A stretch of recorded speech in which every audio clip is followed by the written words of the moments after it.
Assalamualaikum bunda-bunda tercinta. Selamat datang di channel Ketika Ingin Tahu. Jika Anda selalu mendikte cara anak bermain, Anda mungkin sedang menghilangkan kemampuan mereka bertahan hidup di dunia nyata. Selamat datang di podcast motivasi dan pengembangan diri kita hari ini. Bayangkan sebuah pemandangan yang sering kita lihat di rumah.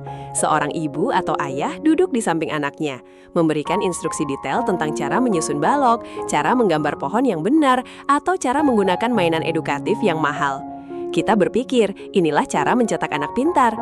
Namun, ilmu psikologi modern justru mengungkap fakta yang mengejutkan. Obsesi kita pada struktur dan aturan yang ketat dalam bermain justru bisa menumpulkan potensi terbesar anak. Kita hidup di era di mana jadwal anak dipenuhi dengan kegiatan terstruktur sejak usia dini. Les musik, kelas bahasa, hingga permainan yang harus mengikuti buku petunjuk langkah demi langkah. Niat kita sebagai orang tua tentu baik, kita ingin mereka unggul. Tapi, mari kita renungkan sejenak secara mendalam. Apakah keunggulan sejati lahir dari kemampuan sekadar mengikuti instruksi? Ketika anak hanya terbiasa dengan permainan terstruktur, mereka kehilangan esensi dari eksplorasi sejati. Otak mereka tidak ditantang untuk mencari jalan keluar sendiri, melainkan hanya menunggu arahan dari otoritas di sekitarnya. Ini adalah ilusi dari sebuah kepintaran semu. Sekarang, mari kita bahas tentang apa yang sering kita sebut sebagai main sembarangan atau permainan bebas tanpa struktur. Bermain lumpur, memanjat pohon yang rendah, berlarian tanpa arah yang jelas, atau sekadar berimajinasi dengan ranting kayu yang patah. Di mata orang dewasa yang sibuk, hal ini tampak seperti membuang-buang waktu dan menciptakan kekacauan yang berantakan. Namun secara psikologis, inilah ruang kelas paling canggih bagi otak manusia. Disinilah kurikulum kehidupan yang sesungguhnya sedang berjalan. Saat anak bermain bebas, mereka bukan sedang bermalas-malasan. Mereka sedang membangun fondasi kecerdasan adaptif yang tidak bisa diajarkan melalui buku teks manapun. Rahasia ilmiah di balik keajaiban ini terletak pada apa yang para ahli psikologi kognitif sebut sebagai fungsi eksekutif otak. Fungsi eksekutif adalah sekumpulan keterampilan mental tingkat tinggi yang mencakup memori kerja, pemikiran yang fleksibel, dan pengendalian diri secara mandiri. Anda bisa membayangkannya seperti seorang konduktor orkestra hebat di dalam kepala kita yang mengatur semua informasi, emosi, dan tindakan agar selaras menjadi harmoni. Menariknya, fungsi eksekutif ini tidak berkembang optimal melalui latihan soal atau kepatuhan buta. Ia justru berkembang sangat pesat ketika anak dihadapkan pada ketidakpastian, pilihan, dan kebebasan yang ada dalam permainan tanpa struktur. Mari kita ambil sebuah contoh sederhana. Ketika seorang anak menemukan kardus bekas televisi dan memutuskan dalam imajinasinya bahwa itu adalah pesawat luar angkasa, area korteks prefrontal di otaknya menyala seketika dan bekerja dengan kapasitas penuh. Mereka harus merencanakan siapa yang menjadi kapten, kemana arah pesawat itu terbang menembus galaksi, dan bagaimana cara menghadapi serangan meteor imajiner. Proses kognitif yang tak terlihat ini melibatkan tingkat kreativitas dan pemecahan masalah yang luar biasa tinggi. Mereka menciptakan aturan mereka sendiri, menguji hipotesis, dan memodifikasi rencana ketika terjadi kesalahan. Ini adalah stimulasi neuroplastisitas yang sangat krusial bagi perkembangan kecerdasan analitis mereka ke depannya. Dalam permainan bebas, anak-anak secara konstan menghadapi tantangan dari lingkungan di sekitarnya. Mungkin mereka mencoba membangun menara dari batu-batu sungai yang bentuknya tidak beraturan, dan menara itu runtuh berulang kali ke tanah. Tanpa campur tangan orang dewasa yang segera datang menyelamatkan atau memberitahu cara yang benar, anak dipaksa untuk mengelola rasa frustrasi mereka secara internal. Mereka belajar menganalisis mengapa batu itu jatuh ke satu sisi, lalu merumuskan strategi keseimbangan yang baru. Siklus alami dari kegagalan, evaluasi kritis, dan percobaan kembali inilah yang menanamkan mentalitas tangguh pada diri manusia. Ketangguhan atau resiliensi ini adalah prediktor kesuksesan yang jauh lebih akurat dibandingkan skor IQ tinggi sekalipun.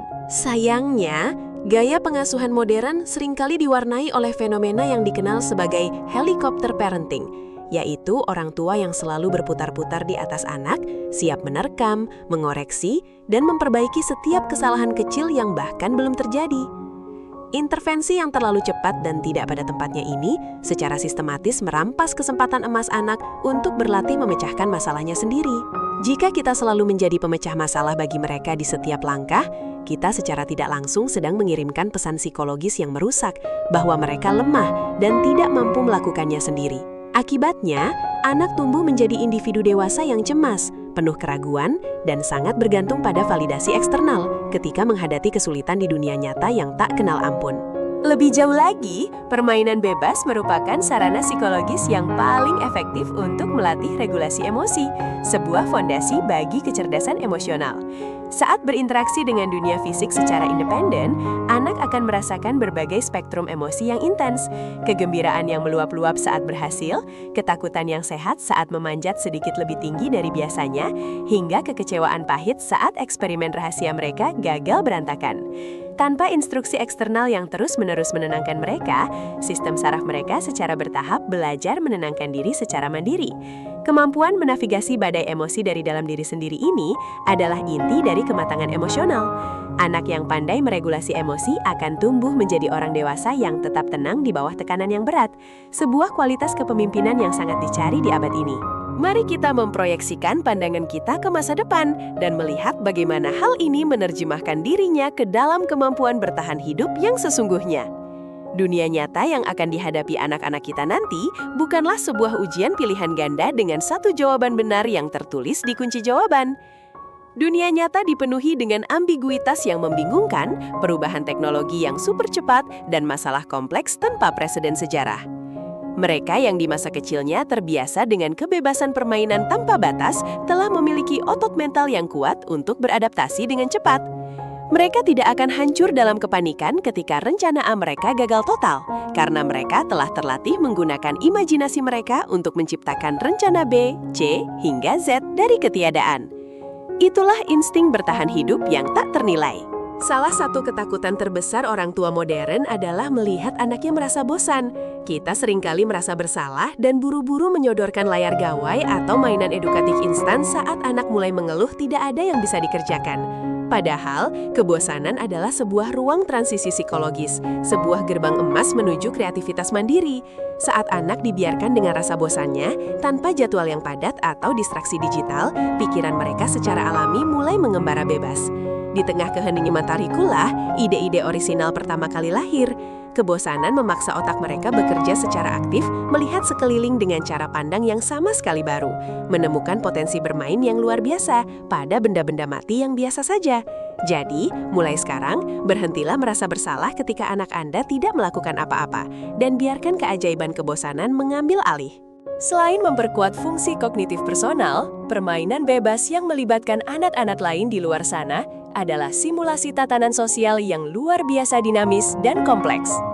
Tanpa adanya wasit orang dewasa yang siap membela salah satu pihak, mereka dipaksa oleh keadaan untuk belajar bernegosiasi secara adil, membuat kesepakatan aturan bersama, membagi peran fiktif, dan menyelesaikan konflik kepentingan secara kompromis. Jika ada teman sepermainan yang berbuat curang atau mendominasi, mereka secara langsung belajar bagaimana mempertahankan batasan diri dan hak mereka secara asertif. Ini adalah pelatihan tingkat tinggi untuk empati sejati dan keterampilan komunikasi interpersonal yang tidak akan pernah bisa digantikan oleh simulasi komputer manapun. Mereka belajar membaca petunjuk bahasa tubuh nonverbal dan memahami nuansa sosial, sebuah keterampilan mutlak untuk meraih kesuksesan sosial yang harmonis di masa depan. Lalu, setelah memahami semua ilmu psikologi ini, apa peran kita yang seharusnya sebagai orang tua atau pendidik pendamping? Paradigma mendasar yang harus segera kita ubah di dalam kepala kita adalah bergeser dari peran sebagai sutradara kehidupan yang mengatur setiap adegan menjadi seorang pengamat yang mendukung penuh dari luar panggung. Tugas utama kita sebenarnya hanyalah menyediakan lingkungan fisik yang aman, namun kaya akan stimulasi terbuka, seperti benda-benda yang bisa dimainkan dengan berbagai interpretasi cara, pasir, air, tumpukan balok kayu polos, atau sekadar kain bekas. Setelah hal itu disiapkan, tarik napas dalam-dalam dan mundurlah selangkah. Berikan mereka ruang hampa yang perlu mereka isi sendiri. Perhatikan dengan takjub keajaiban saraf yang terjadi saat mereka perlahan mengambil alih kendali penuh atas dunia kecil mereka. Kehadiran kita cukup di sana sebagai penjaga keamanan fisik berlapis, bukan sebagai pengarah skenario imajinasi mereka. Tentu saja, pesan dari psikologi modern ini sama sekali bukan berarti pendidikan yang terstruktur, sekolah, atau disiplin tidak penting dalam kehidupan bermasyarakat. Disiplin diri, pemahaman rutinitas positif, dan pembelajaran formal akademik tetap memiliki panggung dan tempatnya sendiri yang tak tergantikan. Namun, kunci keemasan dari perkembangan otak manusia seutuhnya adalah keseimbangan harmoni. Sama seperti halnya tubuh biologis kita yang sangat membutuhkan nutrisi gizi seimbang untuk tumbuh, otak anak manusia membutuhkan perpaduan presisi antara keteraturan yang menenangkan dan kekacauan tak terduga yang membangun. Terlalu banyak struktur yang kaku akan mencekik dan membunuh kreativitas sejak dalam kandungan pikiran, sementara terlalu banyak kekacauan tanpa batas keamanan minimum bisa membahayakan jiwa. Ketika kita bisa memberikan dosis permainan bebas yang cukup dan proporsional setiap harinya, kita pada dasarnya sedang memberikan asupan nutrisi mental terbaik untuk perkembangan jaringan syaraf otak mereka. Sekarang, mari kita pejamkan mata sejenak dan bayangkan masa depan jangka panjang anak-anak kita. 20 atau 30 tahun dari sekarang, mereka akan berdiri di garda terdepan untuk menghadapi tantangan global, krisis ekonomi, atau disrupsi teknologi yang bahkan belum bisa kita petakan imajinasinya hari ini. Anak kecil yang dahulu bebas berimajinasi membangun istana dari ranting kayu dan kardus bekas itu, kelak akan tumbuh bertransformasi menjadi orang dewasa yang sangat inovatif. Mereka menjadi sosok yang berani mengambil resiko yang terukur secara logis, dan yang paling penting, mereka tidak akan mudah patah semangat apalagi menyerah ketika harus berhadapan dengan kegagalan bisnis atau krisis kehidupan yang menekan. Cahaya keberhasilan mereka di masa dewasa sejatinya bermula dari benih kebebasan berpikir yang kita izinkan tumbuh di masa kecil mereka. Melalui permainan bebas, mereka telah melatih diri untuk menjadi arsitek ulung bagi jalan kehidupan mereka sendiri. Sebagai kesimpulan dari perjalanan pemikiran kita hari ini, membiarkan anak kita main sembarangan bukanlah tanda kemalasan atau kelalaian orang tua, melainkan sebuah keputusan edukatif paling cerdas yang didukung kuat oleh sains dan penelitian psikologi. Ini adalah investasi mental jangka panjang terbaik untuk menumbuhkan kemandirian hakiki dan kecerdasan sejati mereka di dunia nyata. Bebaskanlah mereka perlahan dari penjara ekspektasi semu yang terlalu kaku dan membatasi. Biarkan tangan kecil mereka kotor oleh debu kehidupan, biarkan mereka bereksperimen dengan semesta, dan biarkan imajinasi mereka meliar tanpa batas langit.